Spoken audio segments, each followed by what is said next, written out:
Assalamualaikum warahmatullahi wabarakatuh. Di hari yang begitu sejahtera, yang begitu cerah, kita bertemu dengan mata kuliah yang kebetulan hari ini saya ampu, yaitu birokrasi pemerintahan.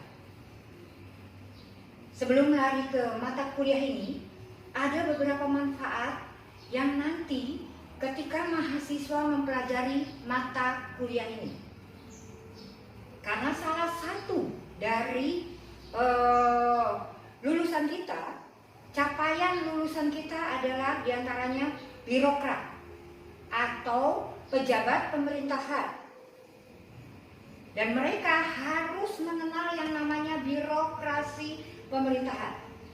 Dari itu, Ibu akan memberikan materi pembelajaran terkait birokrasi pemerintahan. Birokrasi pemerintahan. Birokrasi berasal dari dua bahasa. Yang pertama yaitu bahasa Perancis,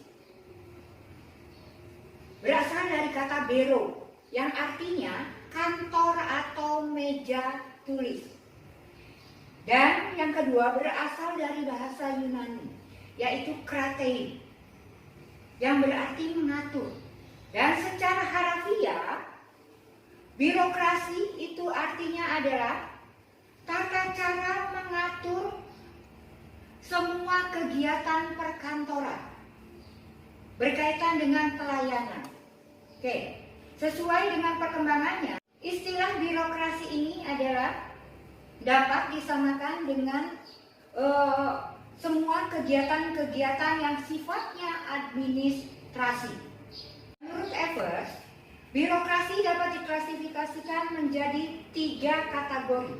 Hal ini terdapat dalam bukunya Jauhar yang diterbitkan tahun 1996. Yang pertama, klasifikasinya tersebut adalah birokrasi dipandang sebagai rasionalisme prosedur pemerintahan dan aparat administrasi publik. Makna ini sejalan dengan ide yang dikemukakan oleh Weber, seperti tadi yang di atas. Oke. Yang kedua, klasifikasi yang kedua adalah birokrasi dipandang sebagai bentuk organisasi yang membengkak dengan jumlah pegawai yang besar. Konsep ini berkaitan dengan Parkinson Law. Kenapa birokrasi lebih besar pegawainya? Karena pada akhirnya merunut kepada aturan, rekrutmen, dan lain sebagainya. Oke. Yang ketiga, klasifikasi ini adalah birokrasi dipandang sebagai perluasan kekuasaan pemerintah dengan maksud mengontrol kegiatan masyarakat, yang oleh Evers disebut Orwellisasi. Kenapa ini dimaksudkan sebagai perluasan kekuasaan pemerintahan? Karena sifatnya biasanya itu desentralisasi. Pemerintah akan memberikan kekuasaannya, memberikan kewenangan kekuasaan kepada daerah otonom yang ada di bawahnya untuk melakukan pengaturan rumah tangganya sendiri. Birokrasi sebagai sistem pemerintahan yang dijalankan oleh pegawai pemerintahan karena telah berpegang pada hierarki dan jenjang jabatan. Kenapa hierarki dan jenjang jabatan ini berlaku? Yang namanya birokrat itu diangkat melalui beberapa tes dan beberapa kualifikasi yang harus tunduk kepada atasan yang ada di dalam organisasi tersebut. Oke, yang kedua adalah cara bekerja atau pekerjaan yang lambat, serta menurut tata aturan adat yang berliku-liku dan sebagainya. Contoh kecil dari pekerjaan yang lambat dan berliku-liku ini adalah hal kecil yang dekat dengan kita ketika kita membuat KTP. Contoh kecilnya adalah ketika kita membuat KTP. Pada saat kita mengajukan pembuatan KTP, hal ini dilakukan secara lambat dan prosedural. Mulai dari tingkatan RT, RW, ke desa atau ke kelurahan, ke tingkat kecamatan, karena di sana ada operator bidang pelayanan dari dinas kependudukan, baru kita lanjut ke dinas kependudukannya itu sendiri, yang nanti akan dikirim datanya ke Dukcapil Pusat atau Departemen atau Kependudukan dan Catatan Sipil Pusat. Baru setelah itu balik lagi ke daerah, dilakukan approval oleh kepala dinas. Akhirnya pekerjaan itu sebegitu lamanya dan memakan waktu yang sebegitu lamanya. Struktur birokrasi menurut Weber. Ada beberapa karakteristik birokrasi yang dikemukakan oleh seorang Weber. Yang pertama adalah spesialisasi. Oke, apa itu spesialisasi? Spesialisasi adalah aktivitas yang reguler yang mensyaratkan tujuan organisasi dapat didistribusikan dengan cara tetap dengan tugas-tugas kantor. Oke, atau dengan kata lain yaitu sebagai official datis. Oke. Yang kedua, organisasi yang hierarkis. Kenapa dikatakan organisasi yang hierarkis? Karena organisasi kantor memiliki hierarki yang setiap unitnya yang hierarki, sehingga setiap unitnya yang berada lebih rendah itu dilakukan pengawasannya oleh organisasi yang jauh lebih tinggi atau yang ada di atasnya. Contoh, ketika itu berbicara pemerintahan daerah, Pemda akan melakukan pengendalian dan pengawasan kepada pemerintahan kecamatan, SKPD, bahkan sampai tingkat kelurahan yang ada di bawahnya. Oke, lanjut. Sistem aturan atau system of rules, yaitu operasi dilaksanakan berdasarkan sistem aturan yang ditaati secara konsisten. Berbicara birokrasi, ada undang-undang yang menyatakan bahwa ASN mempunyai undang-undang tersendiri dan mereka harus taat kepada aturan tersebut dan mereka harus tunduk kepada aturan tersebut. Oke, next. Impersonality, yaitu standar operasi pemerintah dilakukan tanpa intervensi atau dicampur dengan kepentingan personal. Urusan rumah tangga dari sebuah SKPD, dari sebuah dinas, dari sebuah organisasi publik tidak bisa dicampur adukan dengan kepentingan pribadi. Walaupun berpulang, pada kenyataannya hal ini bisa terjadi. Karena ada beberapa contoh kasus pada saat pemilihan kepala daerah, di sana terjadi yang namanya politik dinasti.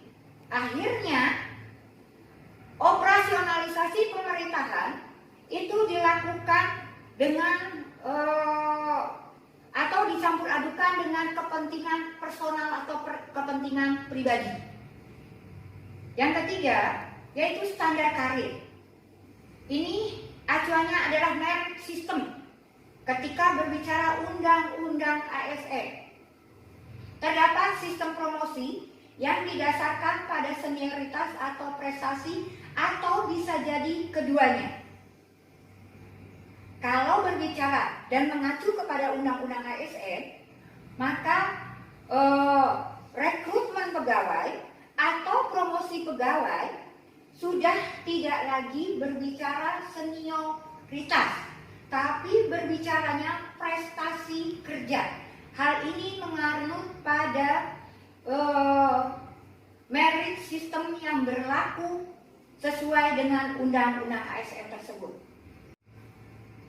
Ciri pokok dari struktur birokrasi seperti yang diuraikan oleh seorang Weber adalah sebagai berikut. Yang pertama, jabatan administrasi yang terorganisir atau yang tersusun secara hierarki.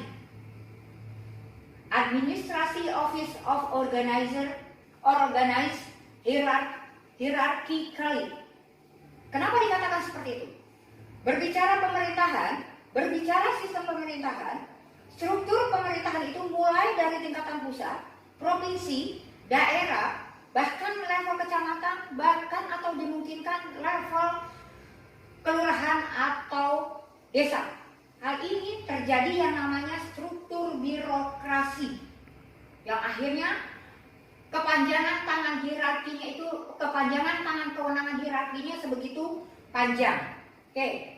Yang kedua, setiap jabatan mempunyai wilayah kompetensi tersendiri. Hal ini disesuaikan dengan bidang tugas masing-masing dari setiap wilayah dinas atau SKPD. Mereka menentukan kualifikasi berdasarkan kompetensi yang harus dipenuhi. Oke, yang ketiga, pegawai negeri ditentukan, tidak dipilih berdasarkan pada kualifikasi teknis yang ditunjukkan dengan ijazah atau ujian. Lanjut, keempatnya, pegawai negeri menerima gaji sesuai dengan pangkat dan kedudukan. Hal ini ada tertera dalam Undang-Undang ASN yang menyatakan bahwa gaji pegawai negeri itu ditentukan oleh negara sesuai dengan jenjang pangkat dan jabatan, termasuk lama mereka bekerja di instansi atau dinas yang bersangkutan. Oke, next. Yang kelima, ciri yang kelima adalah pekerjaan merupakan karir yang terbatas atau pada pokoknya pekerjaan sebagai pegawai negeri. Undang-undang yang baru, Undang-Undang ASN nomor 5 2014, sudah tidak lagi menyatakan bahwa ASN itu melulu pegawai negeri, tapi juga ada yang namanya P3K atau pegawai kontrak yang diakui oleh pemerintah. Mereka, fungsi, tugas pokok dan fungsi mereka hanya terbatas pada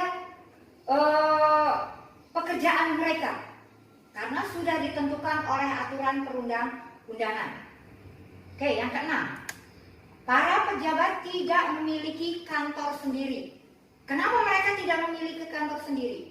Karena fisik dari kantornya itu sudah ditentukan oleh aturan yang berlaku sesuai dengan tupoksi yang mereka miliki. Oke, yang ketujuh, para pejabat sebagai subjek untuk mengontrol dan mendisiplinkan. Berbicara PNS, berbicara birokrasi, berbicara birokrat, para pejabat di sini sifatnya sebagai subjek. Siapa yang mengawasi, siapa yang mengontrol, dan siapa yang mendisiplinkan. Berbicara daerah, karena ini Indramayu levelnya, berbicara daerah, maka yang mengontrol adalah inspektorat, yang dahulu namanya adalah Bawasda, Badan Pengawasan Pembangunan, Badan Pengawasan Daerah, Bawasda. Segala kegiatan yang dilakukan oleh para ASN itu dikontrol, diawasi, dan dilakukan yang namanya pembinaan untuk mendisiplinkan para birokrat atau para PNS dan para P3K yang sedang berdinas. Oke. Yang terakhir adalah promosi didasarkan pada pertimbangan kemampuan yang melebihi rata-rata. Ketika seseorang akan menduduki jabatan tertentu, kualifikasi secara formal itu sudah ditentukan, selain juga pertimbangan-pertimbangan kemampuan yang nanti oleh BKPSDM dengan bekerja sama Baperjakat bahkan oleh pembina PNS, yaitu seorang bupati atau kepala daerah berbicara di tingkatan daerah, maka mereka berhak untuk menduduki jenjang jabatan dan pangkat yang telah ditentukan tersebut untuk memenuhi kekosongan jenjang jabatan yang ada. Demikian apa yang saya berikan, semoga bisa bermanfaat untuk materi-materi selanjutnya, dan ketika kelak nanti mahasiswa menjadi seorang birokrat atau pejabat publik. Demikian paparan saya tutup dengan ucapan wassalamualaikum warahmatullahi wabarakatuh.